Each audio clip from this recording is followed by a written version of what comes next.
Cleveland Art Museum trip that we took September? November, yeah. It's a almost over one full school day trip at a larger museum. It's larger than the usual CMA that we go to, which is the Columbus one. So anyways, well, let's get into it.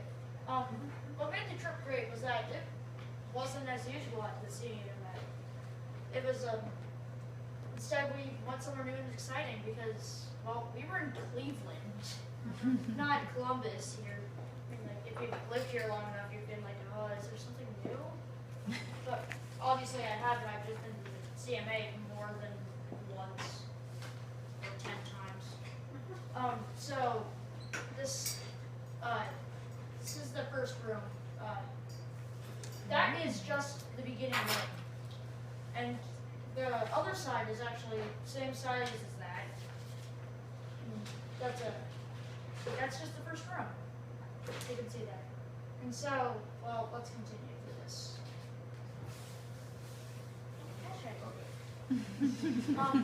Why is this better? It was better because in the field trip, instead of having a guideline of what we were going to do, because at the CMA we'd usually be like, oh hey, we're making sculptures today after looking at this art in this one room. We actually got to walk around through the Cleveland Museum of Art. We got to examine the statues, the art, the architecture, some of the pottery. Like later on, you'll probably see some of the wine vases by Romans. It's also absolutely free if you ever want to go down there by yourself. And so, I'm also pretty sure that they don't have Roman, Greek, or Asian exhibits. At least that was the last time I checked. I mean, there might be Roman, Asian, and Greek painters, but not like actual statues and stuff. Oops, that was weird. Anyways, like other art. And so here's some of the exhibits. This is Asian stuff. This is the what was it? The god. Oh, it's called like stamping out. Darn it, I forgot. Anyways, there's a really cool one. I had to actually lay down on the ground for that one. Micah, these are your photos. So yeah, these are all my photos that I've taken. That was a statue in one of the statue galleries. And then this one, this is actually about that big. About the size of a foot-tall action figure, other than the part where this is glass in a museum, so not your everyday action figure. Also pottery. And then this was a very interesting one. There were two of them. The other one was more of an animal instead of a kind of human-faced. They were both in front of the animal exhibit, kind of. Not actual animal exhibit, but like statues of animals. So then we have the Greek/Roman exhibit. This is a wine vase, and then that's San Bermuda's. We have this is some Roman/Greece pottery that was there, and then these are small iron figures or something. And then this was a intact wall of a temple in Greece or Rome, and they took it out and it came out like that. What? Oh, whoops, Mesopotamia. I hope I said that right. Anyways, that was taken intact out of the Mesopotamian temple. It was like a temple or something. It looks exactly like that. Actually came in pretty good with the lighting. Anyways, and this is some Egypt stuff.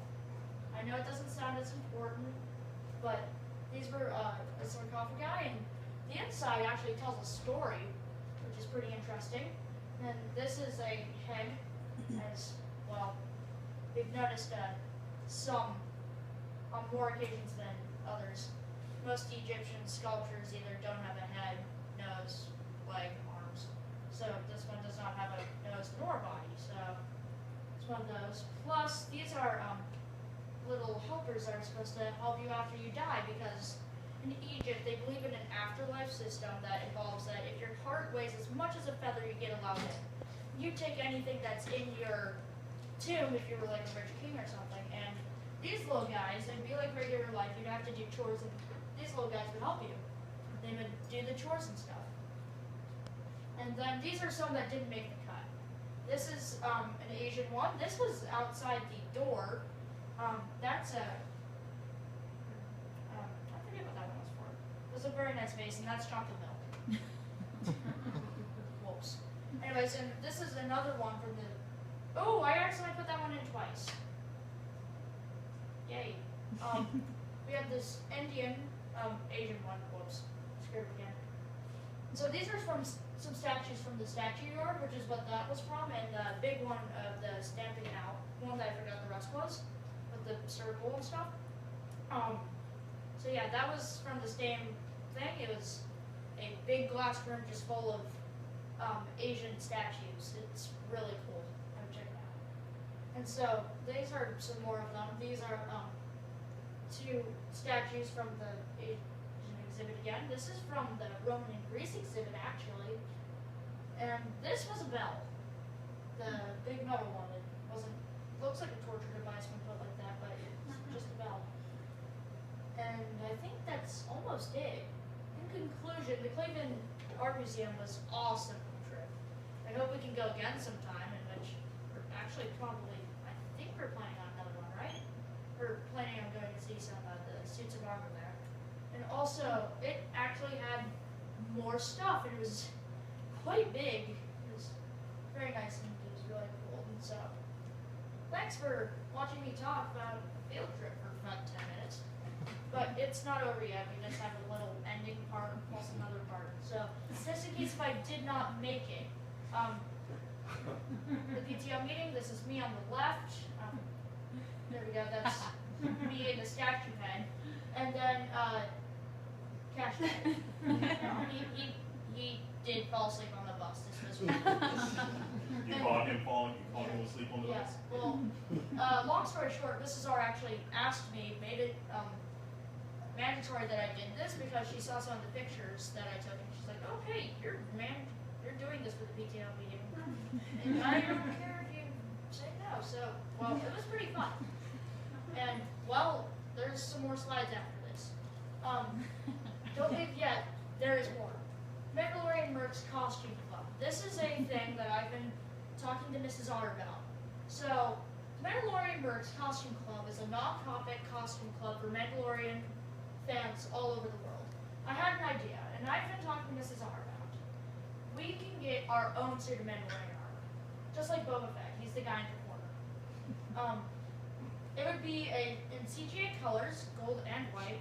Wait, questions after it's done. What's a Mandalorian? Oh, Mandalorian is a just depends when you come in. If they're fighting Jedi, they look a lot like this. Boba Fett picture in the corner, just they have different colors and stuff like that. Where would someone meet a Mandalorian? Mandalore? What movie do they come from? None of them. It's an EU thing. Sorry, I can't get into too much detail. Star Wars, people. He's talking about Star Wars. No. I'm just saying, not everybody knows. Star is not scripted. Also, it would be unique because we are having our own colors, and depending on the design specifications I discussed with Mrs. R, and maybe the art teacher, if we talk to her, we would be able to get certain parts nice and customized for our own suit. And eventually, we get the size by figure, whoever we wanted, so that we could actually use it, like put it on, have someone walk through the hallways, which would most likely be only one person. So then, if you want more information about the Mandalorian Mercs and their cause and stuff, just go to mandalorianmercs.org. I'm not funded by them at all. They're non-profit. They do donate to charity. Anyways, so yeah, as soon as we get that figured out, I might return and be like, oh hey, here's another slideshow about why we should get a suit of armor. So yeah, well, that was the thing about the field trip. You gonna have Stormtrooper armor too, or? I feel like the Mandalorian one would be more cool and